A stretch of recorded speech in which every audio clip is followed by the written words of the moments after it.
Chocolate, não é isso? Vamos lá, Êxodo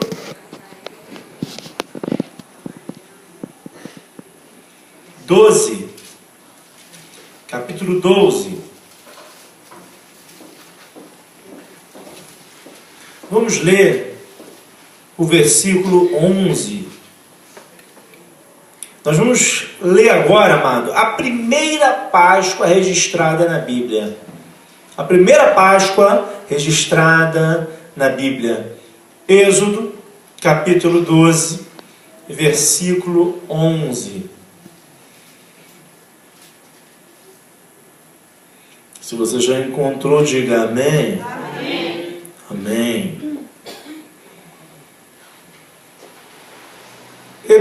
Êxodo 12, 11 diz assim: assim, pois, comereis os vossos lombos cingidos, os vossos sapatos nos pés e o vosso cajado na mão, e o comereis apressadamente. Esta será a Páscoa do Senhor. Amém. Está aí, feche seus olhos, vamos falar com Deus. Deus e Pai, Deus de amor, muito obrigado, Senhor, pelo dia de hoje. Muito obrigado, Senhor, pela Tua salvação que nos alcançou. Muito obrigado pela Tua presença no nosso meio. Nós te agradecemos porque estamos aqui, meu Pai. Nós tivemos a oportunidade de sairmos dos nossos lares e escolhermos estar aqui para ouvir a Tua palavra, a Tua mensagem nesta noite. No nome santo de Jesus. Você pode dizer amém? Amém. Pode se sentar. Louvado seja o nome do Senhor. Amado, a morte de um cordeiro simboliza o início de uma nova vida. Mas o que é a Páscoa, Marcelo? Olha, a Páscoa significa dizer passar por cima. E a gente vai aprender o porquê disso hoje. Hoje nós comemoramos a Páscoa, a ressurreição de Jesus Cristo, né? Jesus Cristo ressuscitou, terceiro dia, né? A sexta-feira é a paixão de Cristo, é a morte de Cristo, e no domingo, 3 dias depois, a ressurreição de Cristo. Jesus ressuscitou e hoje nós temos vida, nós temos liberdade, nós temos vida com abundância, não é isso? Mas a história, amado, ela se inicia lá no Egito, a história da Páscoa. A história da Páscoa se inicia no Egito, nós acabamos de ler, Êxodo. Foi quando Deus levanta Moisés para retirar o seu povo do cativeiro. O povo hebreu, que depois nós conhecemos como os judeus, mas naquela época os hebreus, eles estavam cativos no Egito. Eles estavam aprisionados por cerca de 430 anos no Egito, né? E o povo hebreu era um descendente de quem? De Abraão. Como pode o descendente de Abraão, aquele povo, né, que Deus prometeu a Abraão, que faria de Abraão uma grande nação, né? Deus havia prometido a Abraão: Abraão, de ti farei uma grande nação. Olha as estrelas do céu, olha a areia do mar, vê se podes contar. De ti farei uma grande nação. E aquela grande nação escrava, Deus cria uma nação para ser escrava. Como pode isso? Né? Nós não conseguimos compreender os planos de Deus, mas os planos de Deus são maiores do que os nossos. E nós falamos hoje aqui na escola dominical que há males que vêm para o bem. Nada acontece por acaso. Deus está no controle de todas as coisas. Deus está no controle da sua vida. Amém? Amém. Você pode dizer amém? Amém. E aí o pastor Moza estava falando a questão do José, por exemplo, né? Quando o pai de José morreu, faleceu, ele falou assim, os irmãos falaram assim: olha, agora estamos perdidos, porque nosso pai morreu e agora ele vai querer se voltar contra a gente, José. E José vira e fala: não, acaso sou eu o juiz? Não. Na verdade, se vocês não tivessem me jogado naquele poço, eu não estaria aqui agora como o segundo homem do Egito, né? Então, quer dizer, tudo aquilo que José passou se transformou em bênção, né? Então, se você está passando por alguma dificuldade na sua vida, passa a enxergar isso como uma coisa que Deus pode reverter em seu favor. Assim como aconteceu na vida de José. Amém? Você tem fé, amado? É uma questão de fé. Se você tem fé em Deus, no Deus que você serve, no Deus que é verdadeiro, no Deus que abriu o mar vermelho para o povo passar, no Deus que transforma a água em vinho, no Deus que faz as coisas acontecerem, no Deus que criou todo esse universo, né? Criou a terra, o mar, a água, o sol. Quando você acorda pela manhã, você vê o sol brilhando lá e continua a brilhar, porque ele está obedecendo a ordem de Deus. Todas as coisas obedecem ao mandamento de Deus, a uma ordenança de Deus. O sol ele está brilhando porque Deus falou, haja luz, e houve luz, através da palavra de Deus. Amém? E aí Deus levanta Moisés, e Moisés vai até Faraó e fala, olha, deixa o meu povo sair daqui, porque Deus me enviou. E Faraó falou, não, de jeito nenhum. 600 mil homens escravos trabalhando aqui para mim, eu não vou liberar. Isso sem contar as mulheres e as crianças. Eu não vou liberar de jeito nenhum 600 mil com seus bois, gados, isso aqui, não vou liberar. E aí começam as pragas. Aí vem a primeira praga. E aí quando vem a praga, fala, não, tá bem, eu vou liberar. Aí quando a praga vai embora, não vou liberar não. E a segunda praga. E aí vem a terceira praga. E aí foram ao total 10 pragas, né? Que é conhecido até hoje como as 10 pragas do Egito.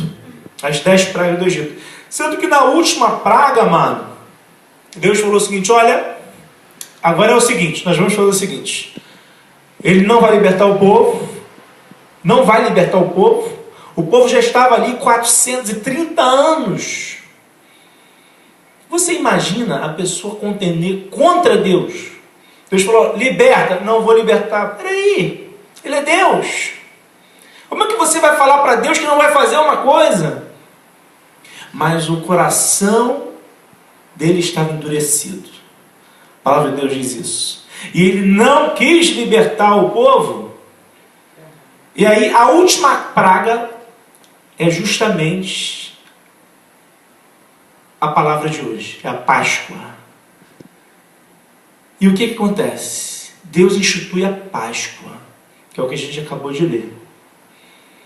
E Deus vira para Moisés e fala assim, olha, Moisés, você vai fazer o seguinte, você vai pegar, cada família deverá pegar um cordeiro, e esse cordeiro deve ter 1 ano, ele não pode ter nem mancha, nem ruga, tem que ser um cordeiro perfeito. Um cordeiro perfeito. Ele tem que ser perfeito. Por quê? Ele vai ser sacrificado. E o sangue desse cordeiro você vai passar nos umbrais da porta. Né? Você vê, hoje a gente chama aquilo de quê? Portal, não é isso? O portal. Você vai passar no portal aquele sangue. E a carne desse cordeiro você vai comer. A família vai comer. Se a família for pequena, pode se juntar 2 famílias, não tem problema. E ali vocês vão estar o quê? Protegidos, porque o anjo destruidor vai passar por aqui. E ele vai matar todos os primogênitos. O que é o primogênito? Primogênito é aquele que nasce primeiro, o primeiro filho. Então, todo primeiro filho vai morrer. Todo primeiro filho de cada casa, e aí não importa, e aí na palavra de Deus fala aqui, não importa quem seja, vai morrer. Não só o primogênito da família, mas o primogênito também dos animais. Inclusive dos animais. A palavra de Deus diz isso bem claro. Então veja, essa foi uma ordem de Deus. O povo deveria obedecer aquela ordem que Deus estava dando, aquela ordem direta que Deus estava dando. Não importa se você era um homem bom, não importava naquele momento se você era descendente de Abraão, de Isaac, de Jacó, não importa se você era uma pessoa correta com as suas coisas, se você não estivesse dentro da casa, com o sangue aspergido, ou seja, o sangue derramado daquele cordeiro, você morreria. Você está entendendo, amado? Você precisava obedecer. Se você obedecesse, você viveria. Se você não obedecesse, não importa. Se você era inocente, você morreria. E isso era para todos. Não somente para o povo judeu, o povo do Egito, mas para os hebreus também. E veja, o livramento se daria mediante o quê? A obediência. Eu obedeço a Deus, eu vou viver. Se eu desobedeço a Deus, eu não vou viver. Então aquele sangue seria colocado. Veja, Deus, ele criou um plano para libertar o povo do cativeiro. E esse mesmo plano que ele bolou, ele já estava vendo lá na frente um plano da salvação, que a gente chama. É o plano da salvação. Deus falou assim, olha, eu preciso criar um plano para salvar esse povo. E ele começou tirando o povo de Israel dali. E lá na frente a gente vai ver que Jesus, ele é chamado de o Cordeiro Santo de Deus, que tira o pecado do mundo. Amém. Não é verdade? Ele é comparado ao cordeiro que foi morto. Né? Esse cordeiro morto, amado, na Páscoa, ele deveria ser limpo, puro, sem pecado, sem mácula. Na Páscoa, esse cordeiro não poderia ter nenhum osso quebrado. E isso se cumpriu com Jesus lá também na cruz do Calvário, que nenhum osso dele foi quebrado. Assim diz na Escritura Sagrada. Justamente para quê? Para te dar a libertação da escravidão, para te trazer uma vida maravilhosa. O primeiro Adão, conforme os teólogos dizem, né?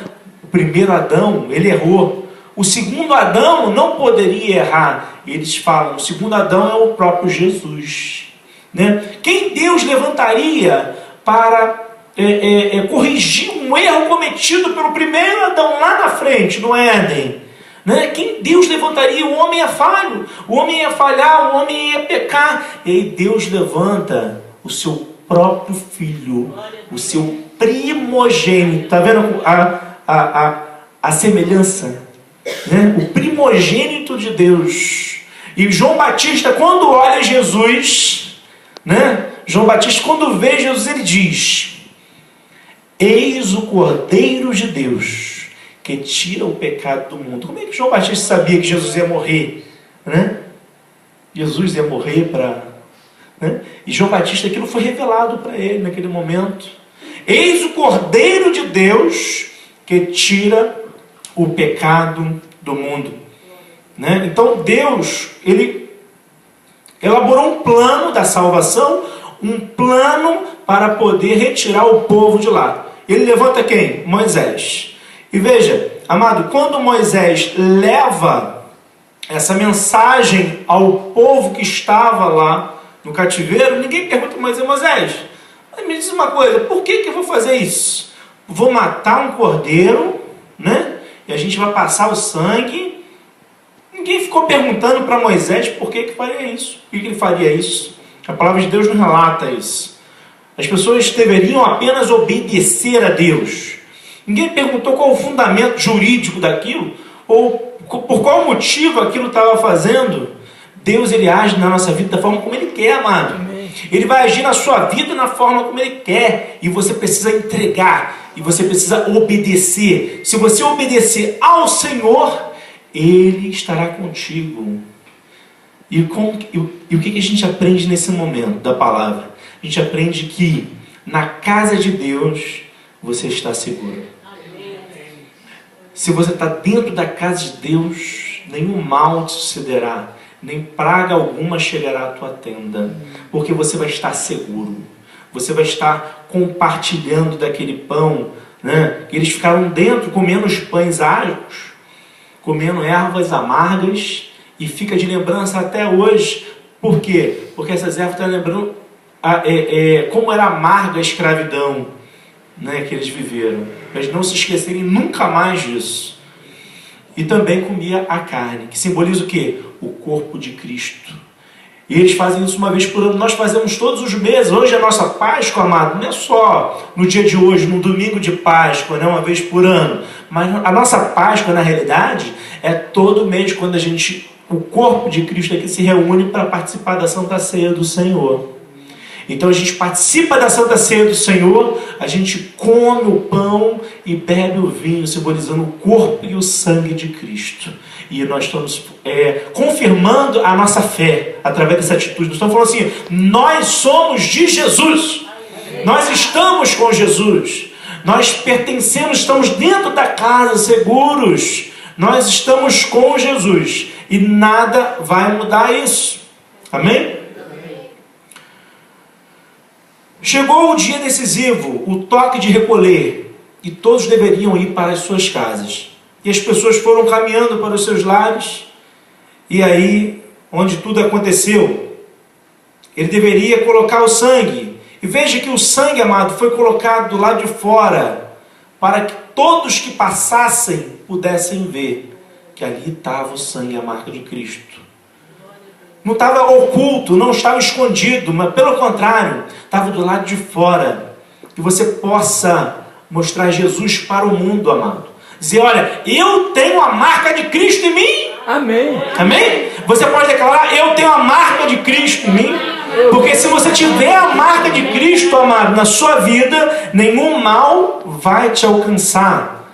Amém. Glória a Deus. Aquela seria a única chance de se livrar da escravidão, amado. A única chance de se livrar da escravidão. Agora vamos fazer algumas comparações, né, com o cordeiro, né, com aquele cordeiro pascal, com o cordeiro Jesus, né? Como eu já disse, está lá em João 1,29. Aqueles animais puros e inocentes simbolizavam o cordeiro de Deus, que João Batista falou lá, que tira o pecado do mundo, né? Cristo, o primogênito do Pai, foi levado como um cordeiro mudo ao matadouro. Está em Atos 8,32. Mesmo sem merecer, morreu na cruz para que nós, merecedores da morte, pudéssemos viver eternamente. Veja, quando o anjo destruidor passava e via nos umbrais das portas o sangue, ele percebia que ali já havia acontecido a morte em substituição. Ninguém precisava mais morrer ali, porque o cordeiro já havia sido morto naquela casa. Por isso o anjo destruidor não precisava entrar naquela casa. O sangue estava mostrando o seguinte, olha, alguém já morreu no lugar dos primogênitos. Eu não preciso entrar aqui, porque alguém já havia morrido naquele lugar. Porque a rigor, todos deveriam morrer, todos os primogênitos. Mas quando o anjo destruidor passava por ali, ele via o que? A obediência. Olha, alguém já morreu. Então aqui eu não vou entrar, aqui eu não posso entrar nessa casa.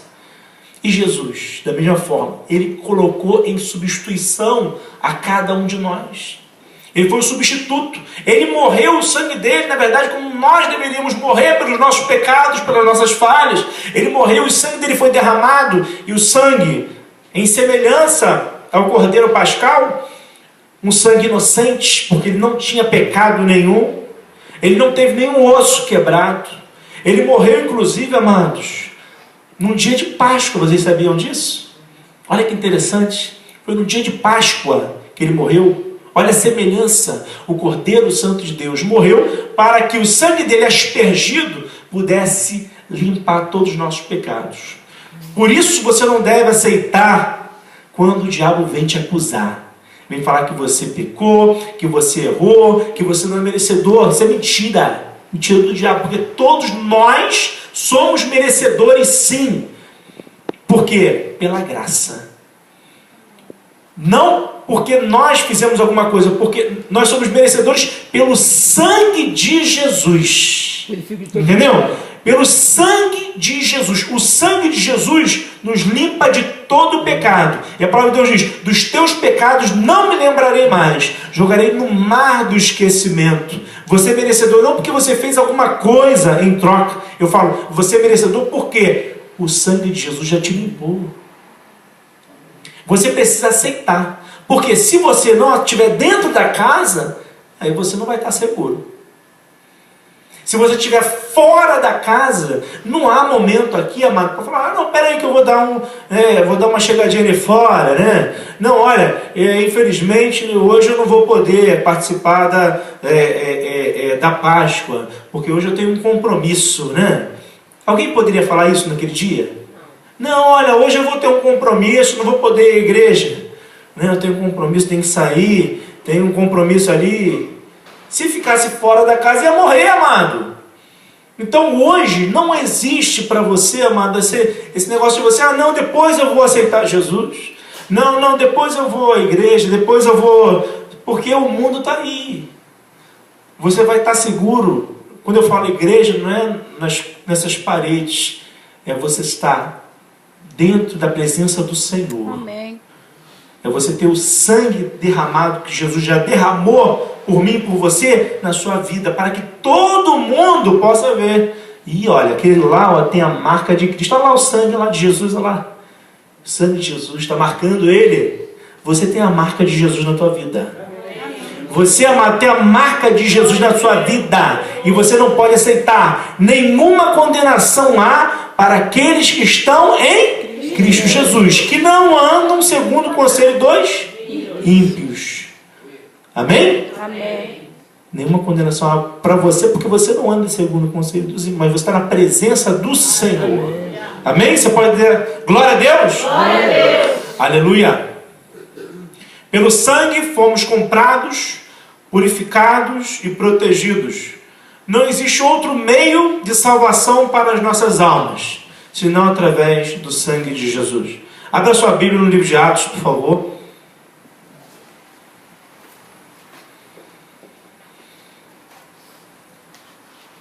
E qual é a diferença, amado? O que vai diferenciar você daquela pessoa do mundo? É justamente o sangue de Jesus, que está sobre a sua vida. Atos 4.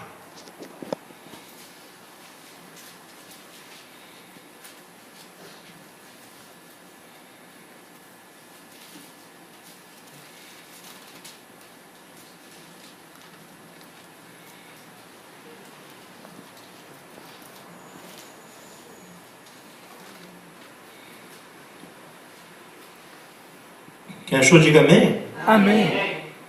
Atos 4, 12, diz assim: e em nenhum outro há salvação, porque também debaixo do céu nenhum outro nome há, dado entre os homens, pelo qual devamos ser salvos. Existe salvação em outro lugar? Não há salvação, amado, em outro lugar. No 11 diz assim: ele é a pedra que foi rejeitada por vós, os edificadores, a qual foi posta por cabeça de esquina. E nenhum outro há salvação. Não há salvação para nenhum outro. Naquela noite, amado, que os primogênitos foram mortos, ambos tiveram experiências com Deus, tanto os egípcios quanto os hebreus. Uns, uma experiência de libertação. Outros, uma experiência de tristeza, de morte, de sofrimento. Nós fazemos, ao longo da nossa vida, escolhas o tempo todo. Qual é a escolha que você quer fazer? Você tem a oportunidade de escolher o que você quer para a sua vida.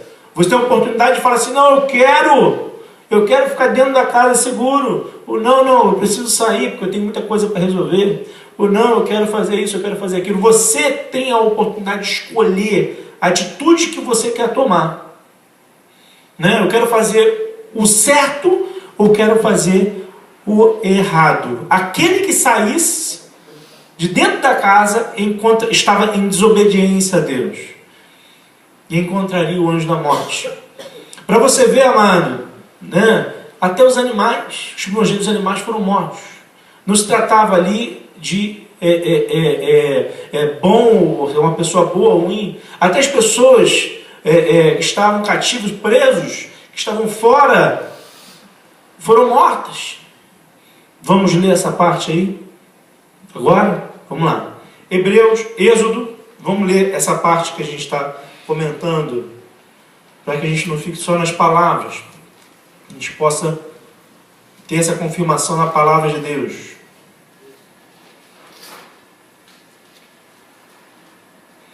Os egípcios, amado, eles tiveram essa escolha.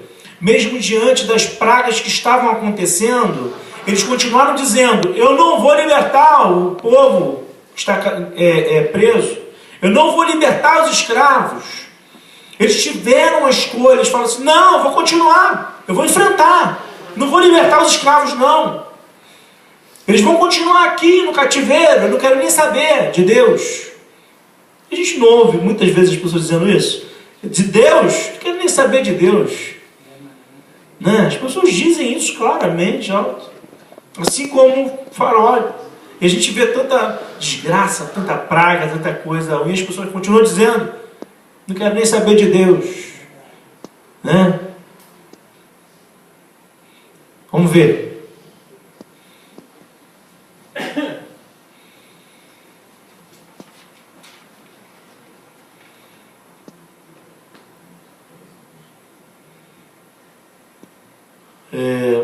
Êxodo 12.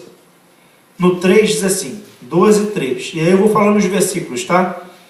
12, 3. Diz assim: falai a toda a congregação de Israel, dizendo: aos 10 deste mês, tome cada um para si um cordeiro, segundo as casas dos pais, um cordeiro para cada casa. Então, um cordeiro para cada casa. No 5, diz assim: o cordeiro ou cabrito será sem mácula, um macho de 1 ano, o qual tomareis das ovelhas ou das cabras.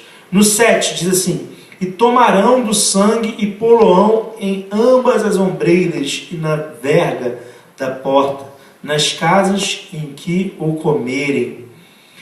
E naquela noite comerão a carne assada no fogo, com pães asmos, com ervas amargosas a comerão. No 12 diz assim: e eu passarei pela terra do Egito esta noite, e ferirei todo primogênito na terra do Egito, desde os homens até aos animais, e sobre todos os deuses do Egito farei juízo. Eu sou o Senhor. E naquele sangue vos será por sinal nas casas em que estiverdes. Vendo eu o sangue, passarei por cima de vós, e não haverá entre vós praga de mortandade, enquanto eu ferir a terra do Egito. E este dia vos será por memória, e celebrá-los-ei por festa ao Senhor. Nas vossas gerações o celebrareis por estatuto perpétuo. Agora pula para o 23, amado. Pula para o 23. 12 e 23. Diz assim: 23. Porque o Senhor passará para ferir aos egípcios. Porém, quando vir o sangue na verga da porta, em ambas as ombreiras, o Senhor passará aquela porta, e não deixará ao destruidor entrar em vossas casas para vos ferir. 26. E acontecerá que quando vossos filhos vos disserem: que culto é este vosso? Olha só, hein? O que você vai dizer? O que é a Páscoa? Vamos ver. Então direis: este é o sacrifício da Páscoa ao Senhor, que passou, está vendo? Significa passar as casas dos filhos de Israel no Egito, quando feriu aos egípcios e livrou as nossas casas. Então o povo inclinou-se e o adorou. No 29 diz assim: e aconteceu à meia-noite que o Senhor feriu todos os primogênitos na terra do Egito, desde o primogênito de Faraó até o filho de Faraó, esse não foi poupado, que se sentava em seu trono, até o primogênito do cativo, que estava no cárcere, e todos os primogênitos dos animais. Ou seja, até aquele que estava no cárcere, ele não teve a oportunidade de... Então, era uma questão de você cumprir aquilo que estava sendo determinado. Aquele que estava na cadeia não tinha a possibilidade de fazer isso, de fazer nada. No 30, e Faraó levantou-se de noite. Olha agora o desespero. Eles começaram a mandar que todos saíssem dele rapidamente, expulsar o povo de lá do Egito, 600 mil homens. E Faraó levantou-se de noite, e ele, todos os servos, todos os egípcios, e havia grande clamor no Egito, porque não havia casa em que não houvesse um morto. Então chamou a Moisés e a Arão de noite e disse: levantai-vos e saí do meio do meu povo, tanto vós como os filhos de Israel. e ide, servi ao Senhor, como tendes dito. Levai também convosco vossos ovelhas e vossas vacas, como tendes dito, e ide e abençoai-me também a mim. E os egípcios apertavam ao povo, apressando-se para lançá-los da terra, porque diziam: todos seremos mortos. Amém? Amém. No 37, está quase acabando, 37 diz assim: assim partiram os filhos de Israel de Ramessés para Sucote, coisa de 600 mil de pé, 600 mil homens, somente de varões, sem contar os meninos. E subiu também com eles uma mistura de gente, ovelhas e vacas, uma grande multidão de gado. Você imagina, né? A quantidade.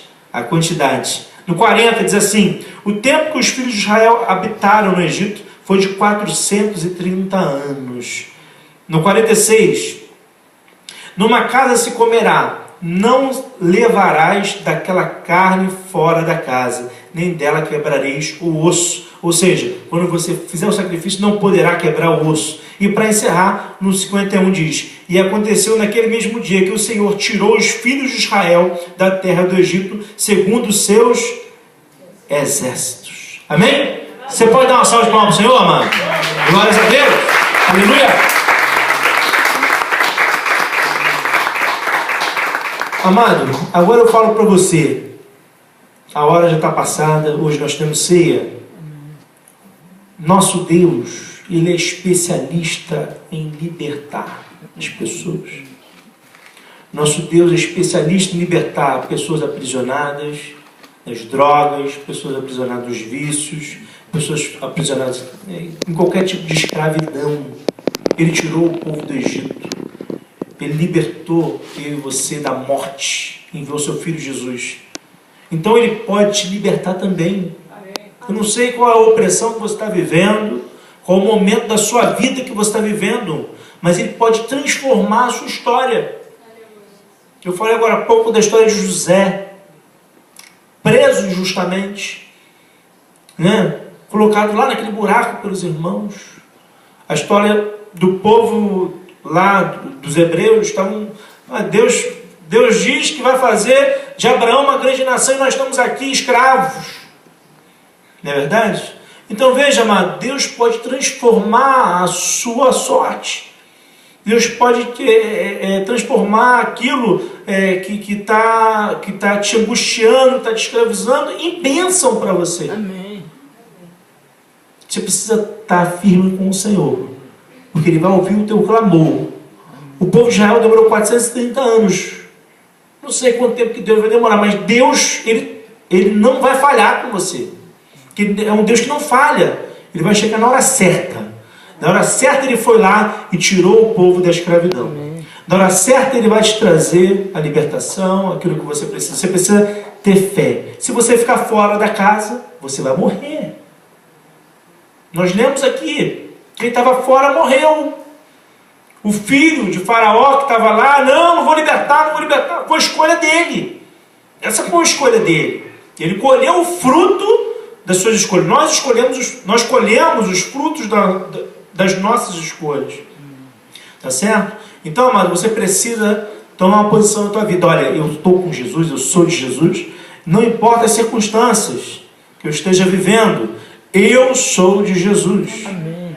E para a gente terminar essa palavra, eu gostaria de falar só a última coisa. Lá no Egito, na escravidão, não tinha só coisa ruim. Tinha coisa boa também. Né? As pessoas tinham comida com fartura, estavam já acostumadas àquela vida. Acontece muitas das vezes, amado, que a pessoa quer sair do mundo, quer vir para a igreja, mas fica com saudade das coisas do mundo.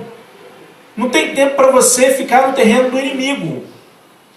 Não tinha tempo para aquele povo que saiu. Alguns, não, deixa eu ficar aqui agora como turista, agora deixa eu aproveitar que eu não sou mais escravo.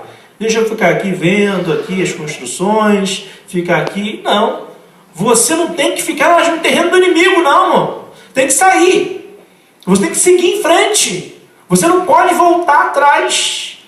E a palavra de Deus diz: aquele que tem posto a mão no arado não pode mais olhar para trás. Você não pode olhar para trás. Você não pode mais voltar para aquela vida que você vivia de escravidão, não. Porque a qualquer momento o faraó, o que o faraó fez? Depois que o povo saiu, se arrependeu e foi atrás. Olha, depois de 10 pragas, ele ainda foi insistente, né? Ele ainda foi atrás. E aí nós cantamos aqui hoje, né? Estava na frente do Mar Vermelho, e aí o povo atrás, e aí Deus abriu o mar, e o povo de Israel passou. E aí fechou o mar e matou todas aquelas pessoas foram mortas, né?